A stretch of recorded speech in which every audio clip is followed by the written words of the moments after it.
చేస్తానండి, ఒక్క నిమిషం వస్తాను. అవును, వస్తాను.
चल चल चल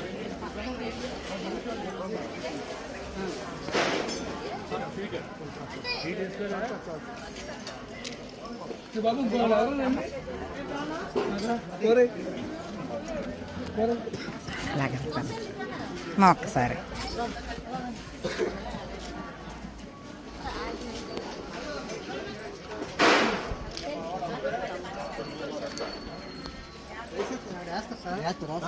రైస్ సాంబార్ అక్కడ వేస్తారు. రైస్ కూడా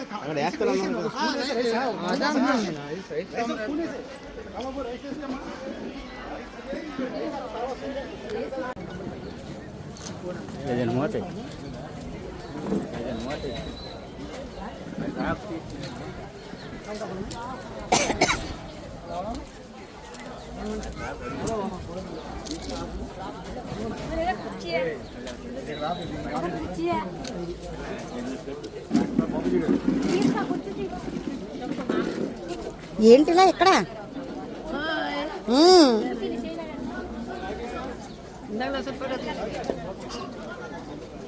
ఒకసారి రెండు తిప్పేసి వస్తాను.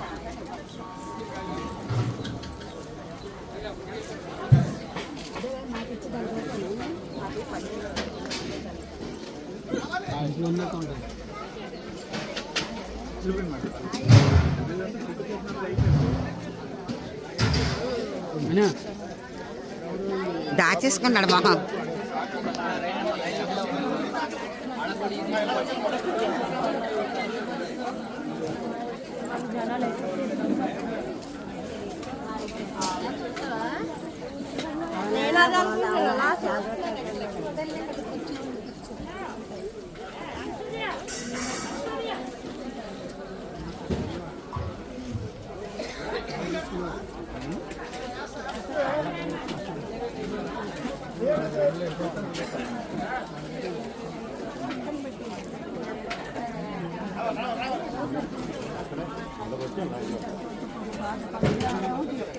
ಏನೇನು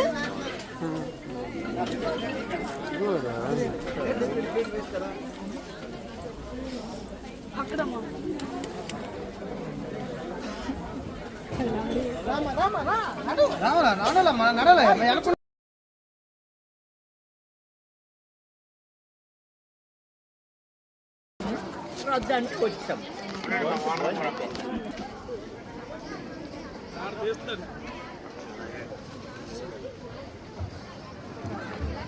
బాబు మీది పిఎం పాలెం దగ్గర ఫోటో స్టూడియో ఉంటుంది నాయుడు గారు. మీరు ఇక్కడికి వచ్చారు ఏంటి? అంటే అక్కడి నుంచి ఇక్కడికి 8వ వార్డు అండి. 8వ వార్డు.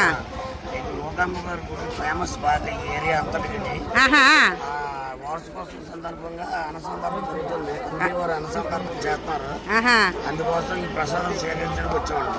చాలా సంతోషం అండి. నేను ఈ చుట్టుపక్కల వాళ్ళు ఈ పక్కపక్కల అనుకున్నాను, అంత దూరం నుంచి కూడా వచ్చారు.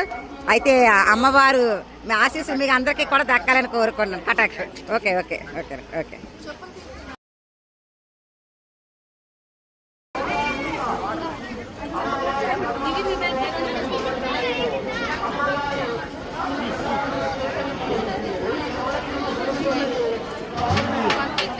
రాకేష్ నేను అమ్మని నా కొట్టుకుని అక్కను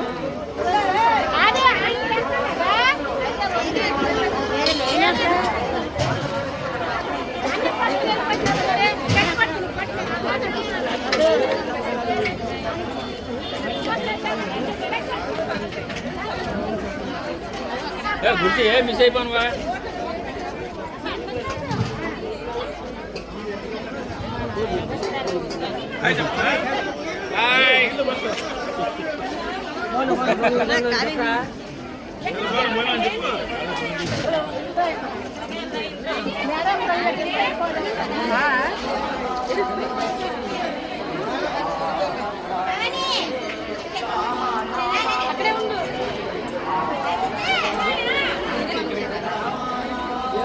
అదే ఆవిడ పక్కన నాకు కొంచెం నమస్కారం అండి. ఏం పేరండి మీ పేరు? సూర్యారావు గారు. సార్ ఇక్కడ ఒక అంబికా దేవాలయం ఉంది. ఈ దేవాలయం ఇక్కడ ఈ రోజు వార్షికోత్సవం ఏదో జరుగుతుంది అంటున్నారు. ప్రథమ వార్షికోత్సవం ఏంటండి అసలు ఈ ప్రత్యేకత ఏంటి? ఈ దేవాలయం ఎప్పుడు వెలిసింది ఏంటి? చిన్నగా ఉండేటప్పుడు ఉండేది. ఆ కోవిలి ఇంటి మీద 25 సంవత్సరాల క్రితం ప్రతిష్ఠింపబడింది. ఓహో. ఆ తర్వాత ఈ కోవిలి అది శిథిలావస్థ స్థితికి వచ్చి పాడైపోతుంటే అప్పుడు ఇక్కడ ఉన్నటువంటి కమిటీ వారు పూనుకొని దీన్ని పునర్నిర్మాణం చేయడానికి పూనుకున్నారు. ఆ తల్లి దయ వల్ల, తల్లి ఆశీర్వాదం వల్ల పూనుకొని భక్తులు అందరి దగ్గర చందాలు అడిగి ఆ చందాలతోనే ఈ కోవిలి నిర్మాణం జరిగింది. ఓకే, చాలా సంతోషం అండి. చాలా బాగుంది వార్షికోత్సవం. చూశాను కదా ఉదయం నుంచి ఇప్పటి వరకు. చాలా బాగా జరిగిందండి. ధన్యవాదాలండి. ఆ తల్లి కటాక్షి మీ అందరి మీద ఉండాలని కోరుకున్నాను. థ్యాంక్స్.